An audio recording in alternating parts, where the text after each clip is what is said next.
ঝালমুড়ি কত? ঝালমুড়ি কত? তোর ঝালমুড়ি কত জিজ্ঞাসা করতে তুই ডান্স করতেছিস কেন? ঝালমুড়ি কত বল না ভাই।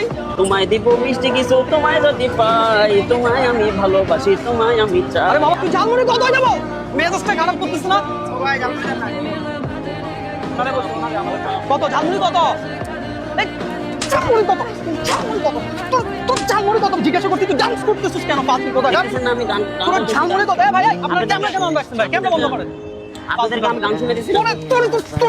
তোর ঝালমুড়ি খাবো। তোর ঝালমুড়ি করছিস, তোর থেকে নাচ দেখতে চাইছি আমি। ভাই তোর নাচ দেখতে চাইছি আমি। গান শুনে দিছি। বাসি ভাই ক্যামেরা বন্ধ করেন না ভাই আপনারা। ভাই কি এই ইউটিউবার যারা ভিডিও শিডিও করেন আপনাদের ভাই আর খাইয়ে দেয় কোনো কাম নাই, মানে আপনারা কি অন্য কিছু করে টাকা কামাইতে পারবেন না? হ্যাঁ মানে কি একটা এখানেই আসতে হবে ভাইরাল করতে হলে? বিক্রি হয় না বুঝছেন, এমনি আমরা তো 20 টাকা 50 টাকা 200 টাকা বিক্রি করতে কষ্ট হয়ে যায়। আচ্ছা মনে করেন যদি আমরা একটু অঙ্গি ভঙ্গি করে ইয়ে করে গান টান বলে বিক্রি করে তখন পাবলিক জ্বর হয়। আচ্ছা তুই ডান্স করে বিক্রি কর, তুই ইউটিউবার এলাও করবি না, এখানে কোনো ইউটিউবার এলাও করবি না না। হলে তো বাইরে বিক্রি করতে পারবো না। আমাদের তুই আবারও বলতেছিস বিক্রি করতে পারবি না। ভাই তুই একবার চিন্তা কর, তুই এখানে ঝালমুড়ি বিক্রি করস কর, পার্শ্ববর্তী যারা এখানে ছোটখাটো ব্যবসা করতেছে, এটা আইসক্রিম বিক্রেতা, এই ব্যক্তি যারা চিন্তা কর, এই ব্যক্তিদের কথাও চিন্তা কর, ওর কাছে তো কেউ নাই, সবাই কোথেকে ক্যামেরা ধরে রাখছে, এখানে একটা বিশৃঙ্খলা পরিবেশ সৃষ্টি হচ্ছে না? দেন পরবর্তী প্রশাসন আইসে কি করবে? এই সবগুলোর একসাথে উঠাবে, তখন এই ব্যক্তি কত টাকা পায়? দেখি এদিকে, আপনি কত টাকা পান?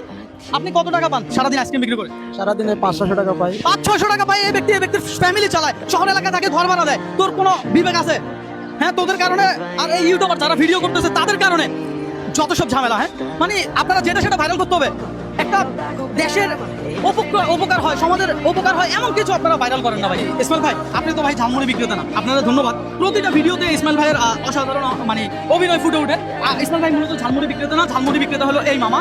আর এটা হলো ফিল্মস কেয়ারের ঠিক সামনে বরাবর এই ঝালমুড়ি দোকানটা। ওনার ঝালমুড়ি আমরা খাইছি, ওনার সাথে একটা ভালো সম্পর্ক, তো চিন্তা করলাম আগামীকালকে যে ঘটনাটা হয়েছে এটা নিয়ে একটা মেসেজ দেওয়া থাকে। আচ্ছা আমি যে কথাগুলো বলছি আমি কি কোনো রং কিছু বলছি?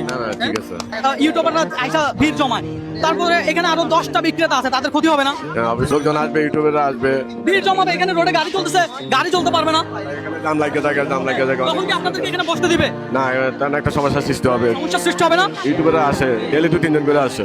দর্শক এই যারা বিশেষ করে কন্টেন্ট ক্রিয়েট করেন, তো আমি বলবো মানে অস্বস্তিকর কোনো কিছু সৃষ্টি করবেন না। যে এই পরিস্থিতি দেখছি ভাই ঢাকার আগারগাঁওতে, সিরিয়াসলি ভাই আমরা যে যাই নাই, আমরা যে ঢাকা আগারগাঁওতে যাই নাই, আমরা কন্টেন্ট ক্রিয়েট করি, আমাদের কি হচ্ছে না? আমাদের কি হচ্ছে না? আপনাদেরও হবে। হ্যাঁ ভংচং এগুলা থেকে সরে আসেন।